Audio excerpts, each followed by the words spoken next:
So it's time to do what we usually do: discuss transfers, discuss the best news, and talk about our thoughts and what we think about the latest news making the rounds. And first off, Victor, Tottenham have stepped up their interest in Antoine Semenyo as they look to build ahead of next season. They'll be playing in the Champions League, of course, even though they don't deserve it, in my opinion. But moving forward, do you think this kind of player is someone that would elevate Spurs? I think so, definitely. Even if Son ends up staying, as you said, they will be playing in the Champions League. They will need the squad depth. Look what happened last season, right? 2024-25. It was a proper injury crisis. I still think they should absolutely sort out their defense first. Romero might still be leaving along with Dragushin, even though he's injured, he's got offers. So at least one center back, a good center back, is needed there, and they will want to try to avoid a crisis next season as well. But back to Semenyo, yes, absolutely. Spurs go for it. He's quality.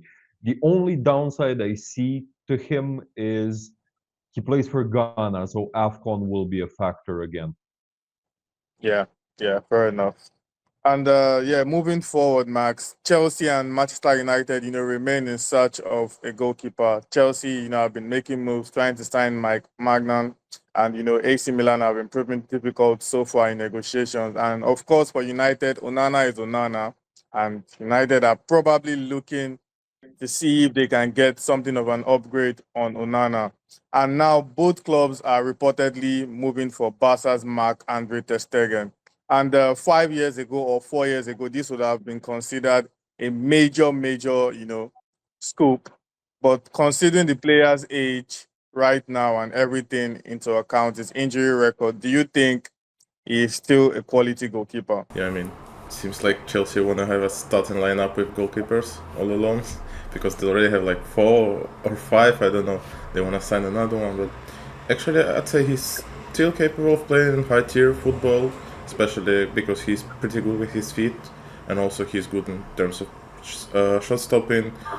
The only problem was his long term injury, so I'm not sure he's already recovered from that, but probably even though he's 33, I feel like he can play at least around 3 seasons at high tier. So if he's not pretty pretty high salary, I think we can sign him. You said high tier, that excludes United, mate.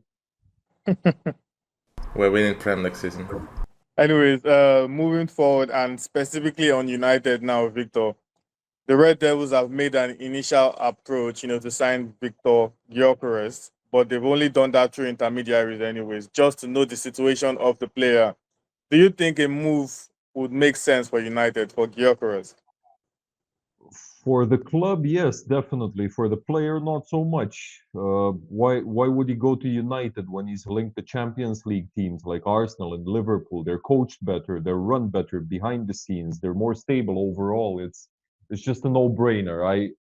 If I were in his shoes, regardless if Amorim's there or not, I wouldn't touch United with a 10-foot pole. Wow, that's a cold one, Max. Sorry you have to hear that. Moving forward, Max, away from the big sides, and let's talk about someone who will be expecting in the Premier League next season. Leeds United, they have set their sights on Everton striker Beto, and Everton will be looking for a price of around £20 million.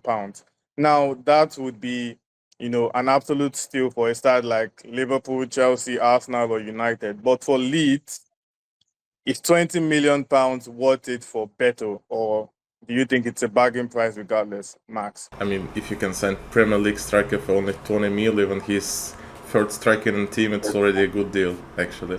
And I'd say he's not the best, but even for the player, I guess going to Leeds is better than going into some of top 6, top 8 teams because he'll have a lot of play time and probably he can shine and then move to a bigger team. So I think it's a good deal for both sides. Yeah, fair enough. Fair enough. If I And may interject for a second, so, you mentioned he's like not the best. Sure, his numbers aren't super duper, right? But you also need to look at how Everton play as well. They're far more conservative. With Leeds, they're much more front-footed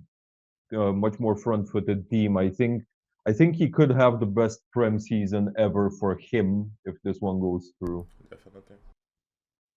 Yeah, fair enough. And just on a final note, Harvey Elliott has admitted, Victor, that he cannot continue, wasting years and may have to leave Liverpool this summer. Every time, every season, we think, oh, this might be the season for Harvey Elliott to get in. Something just happens, either a new player breaks through, and he just never seems to, make the starting lineup on a consistent basis.